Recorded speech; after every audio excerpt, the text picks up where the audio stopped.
Homeopathy emergency కేసెస్లో కూడా use చేస్తారని చాలామంది అడుగుతుంటారు. అంటే అవునండి, హోమియోపతి చాలా ఎమర్జెన్సీ కేసెస్లో కూడా చాలా యూజ్ అవుతుంది. ఫర్ ఎగ్జాంపుల్ యాక్సిడెంట్స్ లాంటి అటువంటి కండిషన్స్లో ఏమవుతుందంటే ఇంజురీస్ ఎక్కడ తాకినా కానీ, బాడీలో ఎక్కడ తాకినా కానీ స్వెల్లింగ్ కానీ ఈ రెడ్నెస్ కానీ లేకపోతే ఈ ఫంక్షన్లెస్ థింగ్స్ అంటే ఇన్ఫ్లమేటరీ రిలేటెడ్ సిమ్టమ్స్తో పాటు చాలా అంటే ఫ్రాక్చర్స్ అవ్వడం కానీ ఇట్లాంటివన్నీ జరగవచ్చు. అదేవిధంగా ఈ ఎస్పెషల్గా ఈ హెడ్ ఇంజరీస్లో కానీ ఇలాంటి దాంట్లో ఏం జరుగుతుంది అని అంటే బ్లడ్ క్లాట్ అవుతుంది. ఒకసారి హెడ్కి ఇంజరీ అయిపోయి గాలికి ఎక్స్పోజ్ అయ్యారంటే బయటికి బ్లడ్ క్లాట్ అవుతుంది.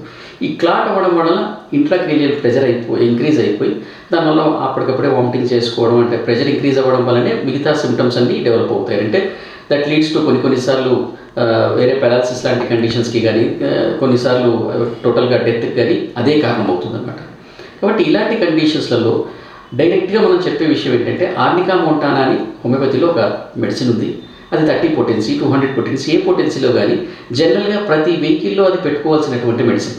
అంటే ఎప్పుడు చిన్న ఇంజురీ జరిగినా పెద్ద ఇంజురీ జరిగినా ఈ మెడిసిన్ని మనం రిపిటేషన్గా ఇచ్చినట్టయితే, ఈ మెడిసిన్ని ఒక 10 pills లేదా ఒకవేళ లిక్విడ్ ఉందనుకోండి 2-3 drops మళ్ళీ రిపీటెడ్గా మనం తీసుకున్నట్టయితే హాస్పిటల్కి వెళ్ళి అక్కడ మనకు వైద్య సహాయం అందే లోపు ఈ క్లాట్స్ ఫామ్ కాకుండా ఇది చాలా వరకు అవాయిడ్ చేస్తుంది అన్నమాట.